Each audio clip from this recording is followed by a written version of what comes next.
ஐக்கிய தேசிய கட்சியின் பாராளுமன்ற உறுப்பினர் ரவி கருணாநாயக்க கொழும்பில் இன்று நடைபெற்ற ஊடகவியலாளர் சந்திப்பில் புதிய வரிமுறை தொடர்பில் கருத்து தெரிவித்தார். சூப்பர்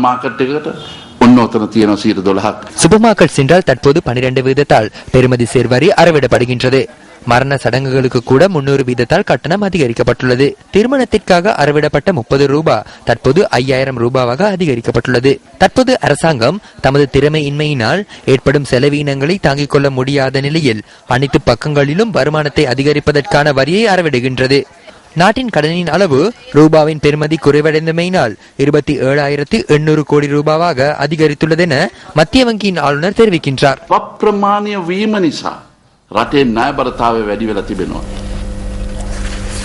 தற்போதைய வரி முறைமையின் பிரகாரம் 1 லட்சம் ரூபாய் வருமானத்தை பெறும் ஒருவர் 2 வீத வரியை மாத்திரமே செலுத்த வேண்டும் என திரைசேரி செயலாளர் கலாநிதி PB ஜாசுந்தர தெரிவிக்கின்றார். 2013 ஆண்டுக்கான வரி மீளாய்வு தொடர்பில் தெளிவுபடுத்துவதற்காக கொழும்பில் இன்று நடைபெற்ற ஊடகவியலாளர் சந்திப்பின் போது அவர் இதனை குறிப்பிட்டார்.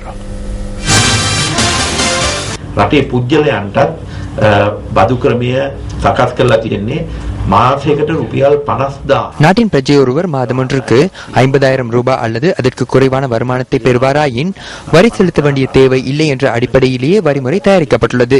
அதே நேரம் 50,000 ரூபாயிலிருந்து 1 லட்சம் ரூபாய் வரை வருமானம் பெறுவாராயின் 50,000 ரூபாய்க்கு மாத்திரமே வரி செலுத்த வேண்டும். 1 லட்சம் ரூபாய் வருமானத்தை பெறும் நபர் ஒருவர் 2 வீதம் வரியை மாத்திரமே செலுத்த வேண்டும். දල වශයෙන් ගෙවන්න වෙන්නේ 2% විතර ආදායම් බද්දක්. கஸ்பாவ மகந்தன சங்கல்ப விகாரையில் புண்ணிய நிகழ்வு ஒன்று நேற்று நடைபெற்றது. மல்பத்து பீட அனுநாயக்க தேரர் தலைமையில் இந்த புண்ணிய நிகழ்வு நடைபெற்றது. மல்பத்து பீடத்தின் 40 தேரர்கள் இதில் கலந்து கொண்டிருந்தனர். மல்பத்து பீடத்தினர் மாத்திரம் பங்கேற்கும் முகமாக இந்த புண்ணிய நிகழ்வு நடைபெற்றது. இந்த புண்ணிய நிகழ்வின் பின்னர் விகாரையொன்று மகா விகாரையாகின்றது.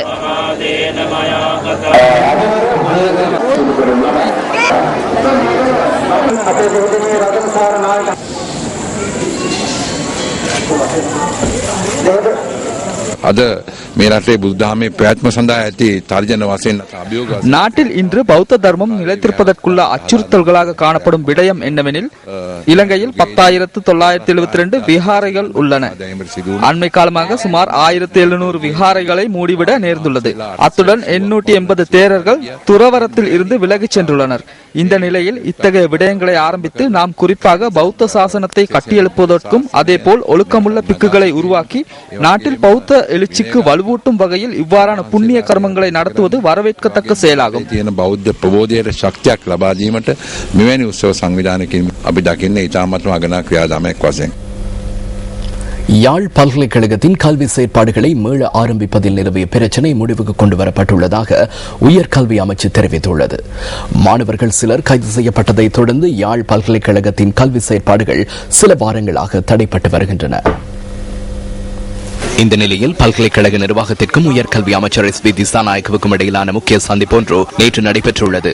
உயர்கல்வி அமைச்சர் நடைபெற்ற இந்த சந்திப்பில் யாழ் பல்கலைக்கழக துணைவேந்தர், விரிவுரையாளர்கள், மாணவ பிரதிநிதிகள், யாழ் ராணுவ கட்டளை தளபதி உள்ளிட்ட பல்வேறு தரப்பினரும் கலந்து கொண்டதாக உயர்கல்வி அமைச்சர் SV திசாநாயக்க தெரிவித்துள்ளார். இதன்போது எதிர்வரும் திங்கட்கிழமை முதல் கல்வி செயற்பாடுகளை மீள ஆரம்பிப்பது தொடர்பில் இணக்கம் காணப்பட்டதாகவும் அமைச்சர் கூறியுள்ளார். இதற்குமே யாழ் பல்கலைக்கழக மாணவர்களை மீண்டும் விரிவுரைகளில் பங்கு பெற்றுவதற்கு தேவையான அனைத்து ஒழுங்குகளையும் செய்வதாக உயர்கல்வி அமைச்சர் SV திசாநாயக்க மேலும் தெரிவித்துள்ளார். இயற்கை எழிலினால் அழகு பெறும் மாவட்டங்களில் மட்டக்களப்பும் ஒன்றாகும். மீன்பாடும் தென் நாட்டின் இயற்கையின் கொடைகளில் கல்லாறு வாவியும் சிறப்பிடம் பெறுகின்றது. நன்னீர் மீன்பிடிக்காக தோணியில் பயணிக்கும் மீனவர்கள் வீச்சு வலை வீசும் இந்த காட்சி இயற்கை விரும்பிகளின் கண்களை மாத்திரமன்றி கருத்தினையும் கவர்ந்து செல்கின்றது. வாவியில் பிடிக்கப்படும் மீன்களை கரை சேர்த்த உடனேயே கொள்வனவு செய்வதில் பலரும் ஆர்வம் காட்டுவதாக நன்னீர் மீனவர்கள் மகிழ்ச்சி வெளியிட்டுள்ளனர். இயற்கையுடன் ஒன்றித்து தமது ஜீவனோபாயத்தை முன்னெடுக்கும் நன்னீர் மீனவர்களின் வாழ்வு வளம் பெறுவதற்கான நடவடிக்கைகள் காலம் தாழ்த்தாமல் முன்னெடுக்கப்படுவது அவசியமாகும். கொட்டப்பல பல்நோக்கு கூட்டுறவு சங்கம் உள்ளூராட்சி மன்ற உதவி ஆணையாளரின் கட்டுப்பாட்டின் கீழ் கொண்டுவரப்பட்டுள்ளதாக பொது நிர்வாக பிரதி அமைச்சர் விஜய தகநாயக்க தெரிவிக்கின்றார். அதற்கு அமைச்சரவையின் விசேட அனுமதி வழங்கப்பட்டுள்ளதாகவும் அவர் கூறினார். கொட்டப்புல பலநோக்கு கூட்டுறவு சங்கத்தின் தலைவர் மற்றும் பணிப்பாளர் சபையை நீக்குமாறு வலியுறுத்தி இன்று முற்பகல் ஆர்ப்பாட்டம் ஒன்று இடம்பெற்றது.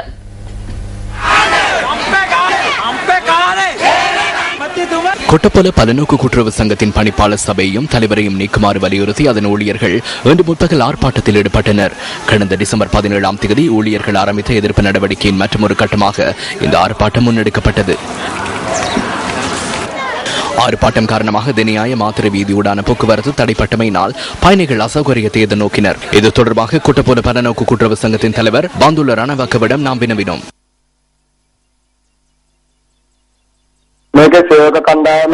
இரண்டு வாரங்களாக இங்கு ஒரு சில ஊழியர்களை இணைத்துக் கொண்டு பணிப்பாளர் சபையை நீக்குமாறு நாசகார நடவடிக்கையில் ஈடுபடுகின்றனர். எவ்வித அடிப்படையும் மற்ற குற்றச்சாட்டுகளை இவர்கள் முன்வைக்கின்றனர். எவ்வித எழுத்து மூல முறைப்பாடொன்றையும் இவர்கள் முன்வைக்கவில்லை. அத்துடன் நம்மிடம் எவ்வித கோரிக்கைகளை முன்வைக்கவில்லை. இலங்கையில் உள்ள சிறந்த பலநோக்கு கூட்டுறவு சங்கம் என்ற வகையில் 9 வருடங்களாக தெரிவு செய்யப்பட்ட சங்கம் இதுவாகும். அந்த சபையை அழைப்பதற்கும் எனக்கும் இந்த பணிப்பாளர் சபைக்கும் எதிராக 7-8 பேர் இணைந்து முன்னெடுக்கின்ற சூழ்ச்சி இது என நான் கூறுகிறேன்.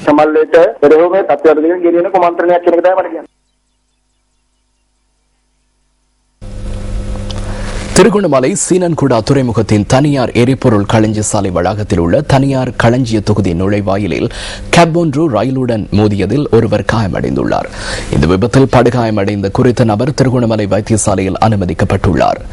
அடிக்கடி ரயில் போக்குவரத்து இடம்பெறாத சீனன்குடா துறைமுகத்திற்கு அருகில் ரயில் பாதைக்கு குறுக்காக கேப் வாகனத்தினை நிறுத்தி வைத்து விட்டு குறித்த நபர் உறங்கியுள்ளார். இந்த சந்தர்ப்பத்தில் அந்த பாதையில் பயணித்த ரயிலில் மோதி அவர் படுகாயமடைந்துள்ளார். ரயிலில் மோதிய கேபிற்குள் அகப்பட்ட நபர் பாரிய போராட்டத்துக்கு மத்தியில் காப்பாற்றப்பட்டுள்ளார். தரம் குறைந்த எரிபொருள் பயன்பாட்டினால் வாகனங்களில் ஏற்பட்ட தொழில்நுட்ப கோளாறு தொடர்பில் ஆராய்வதற்கு 3 அடங்கிய குழு. சபுகஸ்கந்தை எண்ணெய் சுத்திகரிப்பு நிலையத்தில் ஏற்பட்ட விபத்து தொடர்பில் ஆராய 3 அடங்கிய குழு. சபுகஸ்கந்தை எண்ணெய் சுத்திகரிப்பு நிலையத்தில் ஏற்பட்ட விபத்து தொடர்பான அறிக்கை பெட்ரோலிய வளத்துறை அமைச்சரிடம் ஒப்படைப்பு. சம்பவத்தின் பின்னர் குழு பரிந்துரைகளை எழுத்தளவில் மாத்திரம் மட்டுப்படுத்தாமல் முறையாக துரிதமாக நடைமுறைப்படுத்துவதற்கு நடவடிக்கை எடுக்க வேண்டும் அல்லவா?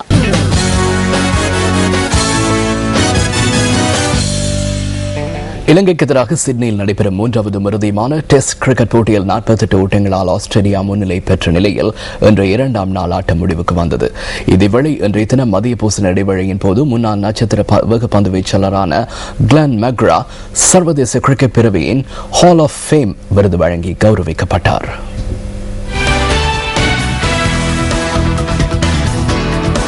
இரண்டாம் நாளான இன்று முதல் இன்னிங்ஸை ஆரம்பித்த ஆஸ்திரேலியா 6 விக்கெட் இழப்புக்கு 342 ஓட்டங்களை ஆட்ட நேர முடிவில் பெற்றிருந்தது. போட்டியில் முதலில் துடுப்படுத்தாடிய இலங்கை 294 ஓட்டங்களுக்கு சகல விக்கெட்டுகளையும் இழந்தது. ஆஸ்திரேலியா 36 ஓட்டங்களை பெற்றிருந்த போது முதல் விக்கெட்டாக எட் கவன் 4 ஓட்டங்களுடன் ரன் அவுட் ஆனார்.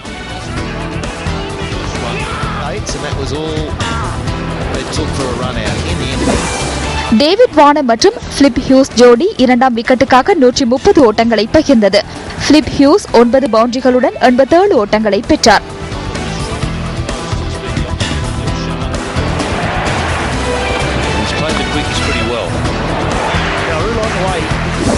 தனது 5வது டெஸ்ட் அரைச்சதத்தை கடந்த டேவிட் வார்னர் 85 ஓட்டங்களை பெற்றார். பந்துவீச்சில் ரங்கன ஹேரத் 22 ஓவர்களில் 69 ஓட்டங்களுக்கு 2 விக்கெட்டுகளை வீழ்த்தினார்.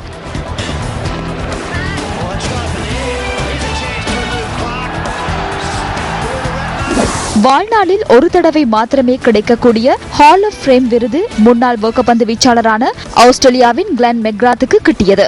மெக்ராத்தை தவிர இங்கிலாந்தின் இனிட் பேக்வெல் மற்றும் மேற்கிந்திய தீவுகளின் பிரையன் லாரா ஆகியோர் இம்முறை அந்த விருதுக்கு பரிந்துரைக்கப்பட்டிருந்தனர். நியூசிலாந்துக்கு எதிரான முதலாவது டெஸ்ட் கிரிக்கெட் போட்டியில் இன்னிங்ஸ் மற்றும் 27 ஓட்டங்களால் தென்னாப்பிரிக்க அணி வெற்றியீட்டியது. இன்னிங்ஸ் தோல்வியை தவிர்க்க நியூசிலாந்துக்கு 302 ஓட்டங்கள் தேவைப்பட்ட போதிலும் அதன் 2ஆம் இன்னிங்ஸ் 275 ஓட்டங்களுடன் மட்டுப்படுத்தப்பட்டது. இத்துடன் நமது 8 மணி பிரதான செய்திகள் நிறைவு பெறுகின்றன. வணக்கம். வணக்கம். Hotline 0114-896-896 www.newsfirst.lk. Feedback